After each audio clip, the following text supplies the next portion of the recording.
Bronny James just participated in what might be the most anticipated debut ever for a 55th overall pick. All eyes were on LeBron James's son as he made his first appearance with the Los Angeles Lakers Summer League team. This level of scrutiny and excitement for a late second-round selection is rare, and it might have been a bit overwhelming for Bronny as he finished the game, finishing with a shooting percentage of 2 for 9 from the field. Although he faced challenges, especially offensively, let's analyze his debut and examine how it played out.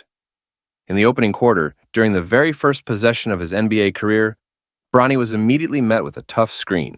He ended up on the floor but quickly recovered, staying tight on his assignment and helping the Lakers' defense force a turnover. From the start, he showcased that his defensive instincts would be a key strength in his game. Soon after, he secured a rebound and got his first real opportunity on offense with the ball in his hands. Using a well-set screen from Castleton, he found himself open for a long two-pointer, but the shot rimmed out. It was a reasonable attempt, but the shot unfortunately did not fall.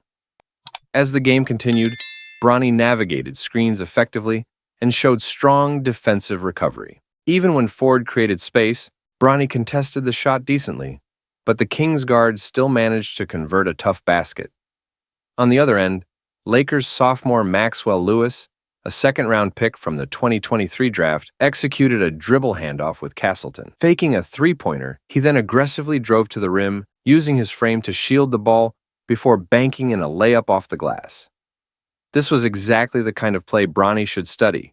Though he may not be as tall as Lewis, he can leverage his athleticism and physical strength to attack the rim in similar ways. Next, Bronny had his first catch-and-shoot opportunity, which will likely be a key aspect of his offensive role in the NBA. However, he hesitated slightly, and with little space, his shot ended up being too strong. It probably wasn't the ideal shot in that situation. He continued to get decent looks in the first quarter, but none of his shots were falling yet. Meanwhile, Lewis continued his strong start, capitalizing on defensive confusion to execute a smooth Euro step that earned him a trip to the free throw line. Lewis stole the spotlight in the first quarter, while Bronny was still searching for his rhythm. In the second quarter, Bronny showcased his defensive awareness, which remained a bright spot. He read the passing lanes perfectly, intercepting a pass and setting up Henson for an easy transition basket. Defense turning into offense. Just what you want to see. Shortly after, Bronny scored the first basket of his NBA career. Running another dribble handoff with Castleton, he took advantage of the Kings' drop coverage, attacked the rim, and finished with a smooth layup. This mirrored a play that worked well for Lewis earlier, and is something Bronny should incorporate more frequently. Gaining confidence from that first make, Bronny brought the ball up the court on the very next possession, using another Castleton screen to create space. With the Kings still playing in drop coverage, he had room to operate but settled for a mid-range jumper rather than attacking the basket. He missed once again. Though he was engaged, adopting a more assertive approach could have yielded better results. Later in the quarter, he received the ball in the corner for another catch-and-shoot opportunity, but decided to drive instead, stopping for a pull-up mid-range jumper that fell short again. His mid-range shooting proved inconsistent, and the defense recognized this, willingly giving him space. On the other end, Bronny once again read the passing lanes well, but just missed out on a steal. He recovered in time to contest the shot, but it was another difficult bucket made over him. Offensively, he displayed good decision-making on the next play, opting to pass to a wide-open teammate in the corner instead of forcing a shot. While it was a small moment, it highlighted his unselfishness and court awareness, as some players might have taken too long or opted for a contested shot instead. By halftime, Bronny had attempted 6 shots. Some were good looks, while others were more challenging.